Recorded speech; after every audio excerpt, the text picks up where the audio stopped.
AS7 construction contract example 1 देखते हैं। X limited comments कर रहे हैं कंस्ट्रक्शन कॉन्ट्रैक्ट 1/4/2021 को फिक्स कॉन्ट्रैक्ट प्राइस एग्रीड किया गया है 2 लाख रुपए। कंपनी इनकर करी 81,000 21/22 के अंदर 45% ऑफ द वर्क का है वो रिसीव किया गया 79,000 progress payment to the customers. Cost incurred की गई है 22/23 के अंदर 89,000 जो कि पूरा वर्क कंप्लीट करने के लिए है। प्रॉफिट एंड लॉस अकाउंट दे दिया है, तो प्रॉफिट एंड लॉस अकाउंट कैसे बनाएंगे 21/22 का। टू कंस्ट्रक्शन कॉस्ट कितना लिखेंगे 81,000, क्योंकि ये हमारी कॉस्ट लगी है जो कि कितना है 45% ऑफ द वर्क है।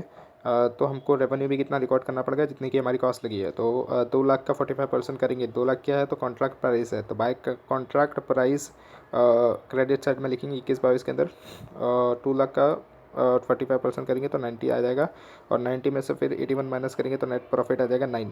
ये 45% ऑफ द वर्क कंप्लीटेड का नेट प्रॉफिट निकल के आ गया। अभी 22/23 के अंदर क्या करेंगे, वापस ऐसे करेंगे। टू कंस्ट्रक्शन कॉस्ट कितना अभी वर्क बाकी है, तो 45 में से 100 में से 45 माइनस करेंगे तो कितना आएगा 55% वर्क बाकी है।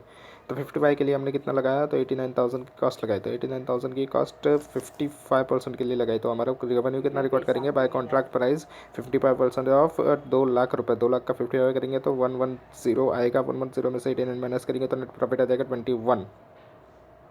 कस्टमर का अकाउंट बनाएंगे 21/22 के लिए। टू कॉन्ट्रैक्ट प्राइस में क्या लिखेंगे आप लोग 21/22 के अंदर 90 था और 22/23 के अंदर 110 था, तो वो दोनों लिख दिया। हमारे पास आया कितना है तो बैंक से आया है हमारे पास 79 आया है, तो by bank account credit side में लिखेंगे 21/22 के अंदर 79 और बैलेंस कितना आएगा 11। बैलेंस को ब्रॉड डाउन करेंगे 11, और हमको लेना कितना होगा अब इस साल 22/23 के अंदर, तो 110 प्लस बाई 11 तो 121, तो बाय बैंक अकाउंट लिखेंगे 121 22/23 के अंदर। एग्जाम्पल 2 देखते हैं। एक्स लिमिटेड ने कमेंट्स किया कंस्ट्रक्शन 1/4/2021 को कॉन्ट्रैक्ट प्राइस जो है वो एग्रीड की जाती है रिएम्बर्स करने के लिए कॉस्ट प्लस 10% है। तो कंपनी इनकट करे 1 लाख रुपए इन 2001 टू जो कॉस्ट करा है 90,000 जो रीइम्बर्सेबल है, मतलब इसके अंदर 10% एड करना पड़ेगा। फर्दर जो नॉन रीइम्बर्सेबल कॉस्ट है वो कितनी लग रही है हमारी, एस्टिमेट की जा रही है कि वो 5,000 होगी, मतलब इसका प्रोविज़न बनाना पड़ेगा। अदर कॉस्ट जो है कंप्लीशन की of the contract could not estimated reliably. हमको अदर कॉस्ट हमको पता नहीं है, रियलाइज़ नहीं कर पा रहे हैं अभी। तो इसका आंसर कैसे लिखेंगे, तो P&L बनाएंगे एक्स लिमिटेड का 21/22 के लिए।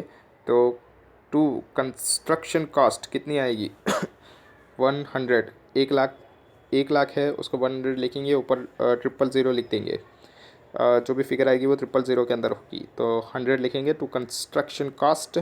और जो हमारा रेवेन्यू है वो कितना रिकॉर्ड करेंगे, तो कॉन्ट्रैक्ट प्राइस जो 90,000 हमको रीएम्बर्सेबल है 90,000 लिखेंगे यहाँ पर टू कॉन्ट्रैक्ट प्राइस के अंदर, प्लस उसके अंदर क्या ऐड कर देंगे 10% रीएम्बर्सेबल के अंदर हमको ऐड कर देना है।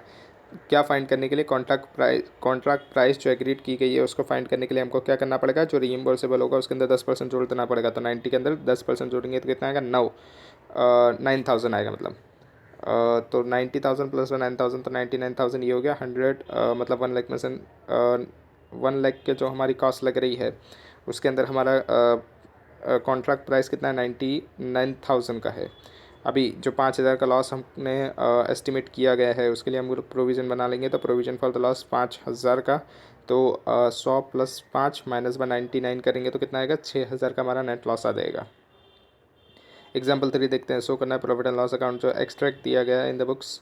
कॉन्ट्रैक्टर का जो हमको डेटा दिया गया है, कॉन्ट्रैक्ट प्राइस फिक्स दे दिया गया है 600, ऊपर 1000 में है। और cost incurred to the date कितना है 390। एस्टिमेटेड कॉस्ट टू कम्प्लीट कितना है 260 है। सॉल्यूशन देखेंगे तो cost incurred to the date कितना है 390 plus by estimated cost of completion कितना आएगा 260, तो टोटल हमारे पास एस्टिमेटेड कॉस्ट कितना आएगा 650 आएगा। डिग्री ऑफ कंप्लीशन निकालेंगे तो 390 को डिवाइड करेंगे 650, तो 60% काम हमारा हो चुका है। रेवेन्यू कितना रिकॉर्ड करेंगे जितने की कॉस्ट हमारी हो चुकी है डिग्री ऑफ कंप्लीशन के बेसिस पे, तो 600 का 60% करेंगे तो 360 आएगा। फॉरसीएबल लॉस कितना आएगा, तो यहाँ पर देखना 390 प्लस 260 तो करेंगे तो कितना आएगा 650 का हमारा कॉस्ट लग रही है, जबकि हमारा कॉन्ट्रैक्ट प्राइस कितना है 600। मतलब ये क्या है, हमको पहले से ही पता चल गया कि हमारे को लॉस हो रहा है इस कॉन्ट्रैक्ट से, तो तो प्रूडेंट का कॉन्सेप्ट लगाते हुए यहाँ पर हम लोग लॉस को एस्टिमेट कर लेंगे। तो टोटल फोर्सिबल लॉस कितना हो रहा है हमारा 50 का होगा, जिसमें से इस साल हम लोग कितना रिकॉर्ड कर देंगे loss for the current year, E minus by A करेंगे। ई कितना है हमारे पास 360 है, उसमें से माइनस किया कॉस्ट जो अभी तक की इनकर्ड हो गए 390, तो हमारा लॉस कितना हो जाएगा 30 का लॉस हो जाएगा। एक्सपेक्ट लॉस जो अब हम लोग रिकॉर्ड करेंगे एक्सपेक्टेड लॉस नेक्स्ट ईयर्स में इमीडिएट रिकॉर्ड करना पड़ेगा हमको, वो कितना होगा तो 50 का था, 30 का अभी रिकॉर्ड करेंगे तो 20 का रिकॉर्ड करना पड़ेगा नेक्स्ट में, तो उसका भी हम लोग प्रोविजन बना के रख देंगे प्रॉफिट एंड लॉस अकाउंट में। प्रॉफिट एंड लॉस अकाउंट देखेंगे तो टू कंस्ट्रक्शन कॉस्ट कितना आएगा, तो अभी कितनी लग रही है 390 लग रही है। By contract price, contract price कितना हो जाएगा, तो हमारे रिकॉग्नाइज कितना करना पड़ेगा, सिर्फ 60% रिकॉग्नाइज करना पड़ेगा, क्योंकि 60% वर्क कंप्लीट हुआ है। तो हमने 60% निकाला था 600 का, तो 360 आ रहा था, तो वो लिख देंगे 360। प्रोविजन फॉर लॉस कितना होगा तो 20, क्योंकि अब हमको फर्दर लॉस होने ही वाला है, तो ये हम लोग अभी से रिकॉर्ड कर लेंगे प्रूडेंट के कॉन्सेप्ट के हिसाब से। 390 प्लस बाय 20 माइनस बाय 360 करेंगे तो नेट लॉस अभी का कितना आएगा 50।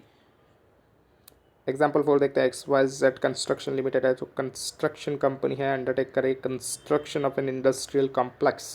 सेपरेट प्रपोजल रेज किया गया है हर यूनिट के लिए, कंस्ट्रक्ट किया जाएगा वो इंडस्ट्रियल कॉम्प्लेक्स के लिए। सिंस हर यूनिट सब्जेक्ट कर रहा है सेपरेट नेगोशिएशन, तो इसके लिए हम लोग उसको सेपरेटली आइडेंटिफाई कर पा रहे हैं कॉस्ट को, एंड रेवेन्यू भी जो एट्रीब्यूटेबल है वो भी हर यूनिट का हम लोग आइडेंटिफाई कर पा रहे हैं। क्या XYZ लिमिटेड ट्रीट कर सकती है इसको कॉन्ट्रैक्ट हर यूनिट का separate contract as per AS7? तो as per AS7 construction contract, जब कॉन्ट्रैक्ट जो कवर्ड करेगा numbers of the asset, construction of each asset, हर असेट के कंस्ट्रक्शन को हम लोग क्या ट्रीट करेंगे, सेपरेट कंस्ट्रक्शन कॉन्ट्रैक्ट ट्रीट करेंगे, जब सेपरेट प्रपोजल सबमिट किया जाए हर असेट के लिए। ईच असेट, हर असेट सब्जेक्ट हो सेपरेट नेगोशिएशन के लिए, एंड जो कॉन्ट्रैक्टर एंड कस्टमर है वो एक्सेप्ट या तो रिजेक्ट कर पाए पार्ट ऑफ द कॉन्ट्रैक्ट जो रिलेट करेगा हर असेट को, एंड जो कॉस्ट है एंड जो रेवेन्यू है हर असेट का वो भी आइडेंटिफाई किया जाए।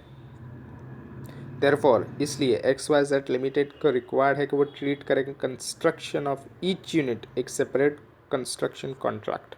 इलस्ट्रेशन 1 देखते हैं। एक फर्म कॉन्ट्रैक्टर का ऑब्टेन करे contract for construction of the bridge construct किया जाएगा रिवर के ऊपर। फॉलोइंग डिटेल्स दी जा रही है हमको, एंड 31 मार्च 2021 की है। टोटल कॉन्ट्रैक्ट प्राइस दे दिया है 1000, ऊपर लैक्स में अमाउंट है। वर्क सर्टिफाइड दे दिया है for the cost incurred 500, work yet not certified मतलब ये वर्क अनसर्टिफाइड है 105। Estimated further cost of completion 495 दे दिया है। प्रोग्रेस पेमेंट रिसीव्ड दे दिया है 400, और जो हमको रिसीव्ड होने वाला है वो 140 है to be received. Firm seek करे या एडवाइस एंड वो असिस्टेंट चाहती है प्रेजेंटेशन के लिए, बुक कीपिंग के लिए, मतलब अकाउंट्स कीपिंग के लिए, जो कि AS7 के मुताबिक हो। तो सॉल्यूशन देखते हैं। तो amount of forcible loss find करेंगे तो रुपीज़ इन लैक्स में है। टोटल कॉस्ट ऑफ कंस्ट्रक्शन कितना होगा, तो हमारी कॉस्ट कितनी लगेगी 500 जो वर्क सर्टिफाइड की है, वर्क जो अनसर्टिफाइड है वो 105 प्लस बाय 495 जो फर्दर कॉस्ट लगने वाली है हमारी। तो टोटल हमारी कॉस्ट कितनी लगेगी 1100 की, उसमें से कॉन्ट्रैक्ट प्राइस को लेस कर देंगे। कॉन्ट्रैक्ट प्राइस कितना है 1000 का, तो हमारे पास टोटल फोर्सिबल लॉस जो हमको रिकॉग्नाइज करना पड़ेगा एज एन एक्सपेंस वो कितना होगा 100। तो AS7 के हिसाब से टोटल कंस्ट्रक्शन कॉस्ट एक्सीड कर रही है टोटल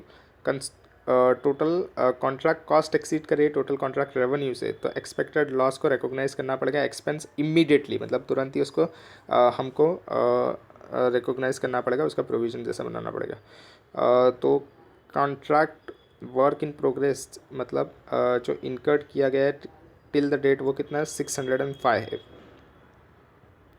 605 हमने इनकर्ड किया गया है, वो कैसे निकलेगा, तो वर्क सर्टिफाइड जो है वो कितना है 500, और जो वर्क अनसर्टिफाइड है वो कितना है 105, तो टोटल कितना हो गया 605 हो गया।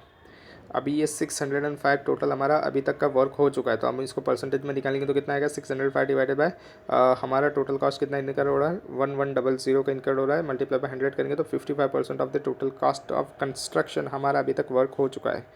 प्रपोर्शन देखेंगे कॉन्ट्रैक्ट वैल्यू की, जो हमको रिकॉग्नाइज करना पड़ेगा रेवेन्यू, मतलब कॉस्ट के बेस पे हमको रेवेन्यू रिकॉग्नाइज करना पड़ता है। तो 1000 हमारे कॉन्ट्रैक्ट प्राइस है, तो 1000 का 55% मतलब 550 लैक्स हम लोग को रेवेन्यू रिकॉग्नाइज करना पड़ेगा।